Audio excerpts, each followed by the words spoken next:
are several reasons why the BMW 2 Series Active Tourer is a significant vehicle. For starters, it's BMW's first front-wheel drive car, and it's also BMW's first compact MPV. And when it was launched, it was also the first car from BMW that offered a 3-cylinder engine as part of the model lineup, all of which begs the question whether this is in fact a real BMW. You don't need to be a rocket scientist to understand why compact crossovers and MPVs are among the fastest growing categories in the new vehicle market. They link relatively wieldy dimensions to generous interior space and greater versatility than a conventional hatchback. Adding further momentum to this segment is a growing demand for more compact, more efficient vehicles. However, while the compact crossover offering from mainstream brands is extensive and growing, premium brands are not nearly as well represented. In fact, the Mercedes-Benz B-Class has had it pretty much its own way. The arrival of the 2 Series Active Tourer suggests that BMW also wants a slice of the action, while still offering buyers a motoring experience true to the brand. Because its shape is determined more by function than any aesthetic considerations, I don't think you can call the Active Tourer handsome, but it is certainly a BMW. The kidney grills and the faired-in circular headlights are typical of the brand, and if you look at it from the rear, that pronounced C-pillar and the L-shaped taillights are pure BMW as well.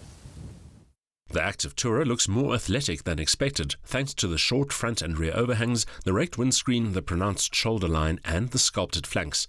Large taillight clusters, an extended roof spoiler and integrated bumper are the rear's visual hallmarks, creating a look reminiscent of BMW's X3 and X5 SUVs. Extensive colour coding and the optional 17-inch wheels add visual luster.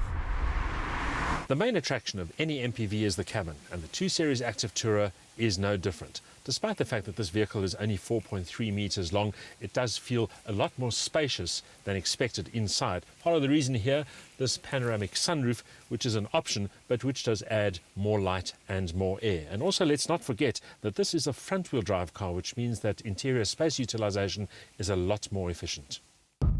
The ergonomics are pure BMW, including the driver-focused instruments and switchgear, the iDrive control system with its full-color TFT display, and a driving position with ample adjustment scope. The standard execution is comprehensive, but there's an even longer list of options. The balance between luggage space and legroom can be altered by moving the split rear bench seat or folding one or both sections of the rear backrest down. BMW claims a boot size of 428 litres. Our test vehicle is the 220D, which means this Active Tourer gets one of the best 2-litre turbodiesel engines in the business. The 4-cylinder unit produces a maximum power output of 140 kilowatts, reached at 4,000 RPM, and 400 newton meters of torque, already available from just 1,750 RPM. The gearbox is an 8-speed automatic and it drives the front wheels.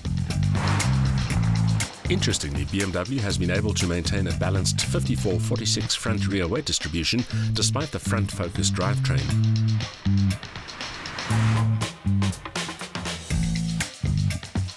And while the front axle now fulfills both steering and power delivery duties, the turning circle is a nimble 11.3 meters. So, what's it like driving a front-wheel drive BMW? Well, very much like a BMW. The steering, although electrically assisted, has got plenty of feedback, except at slow speeds when it makes parking easier. And the whole stance and feel of the car is pretty much what you'd expect of a BMW. Quite comfortable, reasonably taut, and generally engaging when you start driving it with a bit of gusto. Plough into a corner hard and the Active Tourer's attitude remains fairly neutral, with any tendency towards understeer easily cured by coming off the loud pedal. All that torque makes for great in-gear tractability, and with 8 gears on offer, the BMW always feels willing and responsive. It accelerates from rest to 100 km an hour in a respectable 7.5 seconds, while BMW claims a top speed of 225 km an hour. Measures such as brake energy recuperation, start-stop and efficiency-optimized Eco Pro driving mode and weight-saving construction all contribute to reduced fuel consumption, although BMW's claimed combined cycle figure of 4.4 litres per 100 kilometres seems a bridge too far. Our test average ended up in the low 6 litres per 100k bracket. The BMW 2 Series Active Tourer is a dream come true for those people seeking a compact premium vehicle with more space and practicality than a hatchback.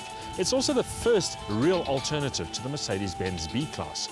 And while its focus is very much on space and flexibility, it remains a true BMW in the sense that it's still a very competent, very engaging car to drive with luxury and comfort to match.